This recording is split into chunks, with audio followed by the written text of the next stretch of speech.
When I first thought about the ethical lessons that have shaped my life, I realized that they didn't come from one big event. Instead, they came from ordinary experiences.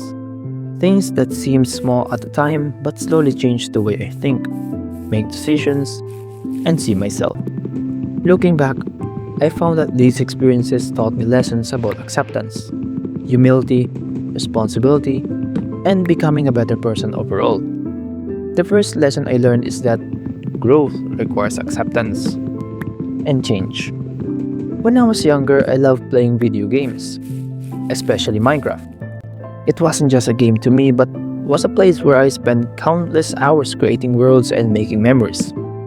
I even believed that I would never stop playing it, even when I became an adult. But as I grew older, something changed. Every time I tried to play it again, I realized I wasn't playing because I genuinely wanted to. I am playing because I wanted to feel the same happiness I used to feel years ago. I wasn't enjoying the game anymore. I was chasing a feeling that had already passed. At first, that realization made me sad. I wondered what happened to me. Was I becoming someone different? Was I losing a part of myself? Eventually, I realized that nothing was actually wrong. People naturally change as they grow. My interests changed, my priorities changed, and my way of seeing the world has also changed. But that doesn't erase the value of things I loved before. Going back to those memories reminded me that those simple moments once made me genuinely happy, and that happiness became part of the person I am today. I can relate this to virtue ethics. Living a good life is not simply about constantly seeking pleasure or happiness, but about developing good character with wisdom. Instead of desperately trying to recreate the past, I learned to accept change with gratitude. The second lesson is about humility and recognizing my own shortcomings. I am a Christian, and because of my faith, I believe that there are moral standards that I should strive to follow. However, one thing I have learned is that believing in those standards does not make me better than anyone else. When I look at society today, especially on social media, I often see people placing themselves at the center of everything. Many reject the idea of God because it conflicts with what they personally believe. As someone who follows Christianity, I naturally disagree with many of those views. But despite those disagreements, I have also learned something important about myself. I cannot point at the mistakes of others while ignoring my own. I know the principles that I should follow, yet I still fail. I still stumble. I still make mistakes. And I still struggle with temptations and desires that go against what I believe is right. Sometimes that realization is painful because I know better, yet I still fall short.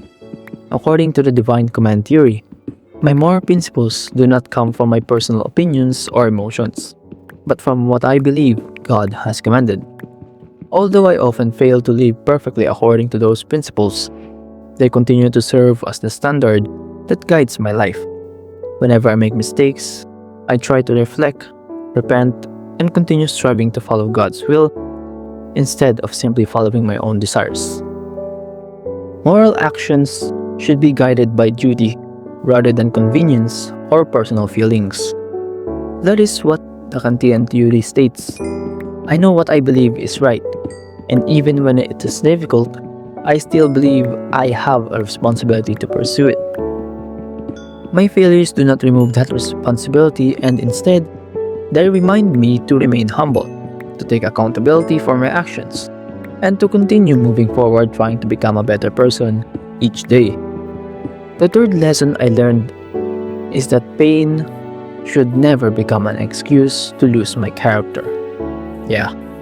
Throughout my life, I have often felt like the second option. In a group of 3 friends, I usually end up being the one walking behind the other 2. I call them my best friends. But sometimes it feels like I am not theirs. Not even sometimes. The hardest part is that This didn't happen only once, it happened again with another group of people whom I thought were my real friends. Whenever I remember those moments, especially when I'm alone at home, they still hurt. They still hurt. But what troubled me even more was the way I tried to cope with those feelings. Instead of accepting the pain in a healthy way, I found myself becoming arrogant in my own thoughts. I would tell myself things like, it's okay because I'm good at drawing. It's okay because I have more followers and subscribers. Sikat ako, ganun. No one else heard those thoughts. But I did. And I knew they were wrong. I realized that I was trying to heal my wounded pride and feeding my ego. Even if nobody else knew what I was thinking, I knew those thoughts were slowly changing the kind of person I was becoming.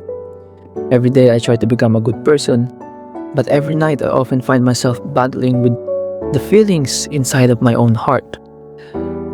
This experience also reflects virtue ethics. Connected, it taught me that good character is not built only when life is easy. True character is revealed when we are hurt, rejected, or disappointed.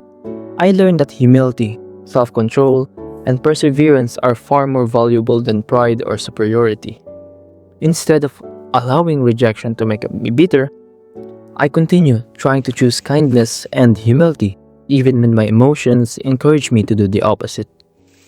Looking back on these experiences, I realized that ethical lessons are not only learned inside classrooms or through books, they are learned through ordinary moments that quietly shape who we become. Accepting change taught me gratitude instead of attachment. My faith taught me humility instead of self-righteousness. And rejection taught me that my response to pain matters more than the pain itself. I know I'm still far from becoming the person I want to be. I still make mistakes, I struggle with my emotions, and still fall short of the principles I believe in. But these experiences continue to remind me that becoming a person is not about achieving perfection.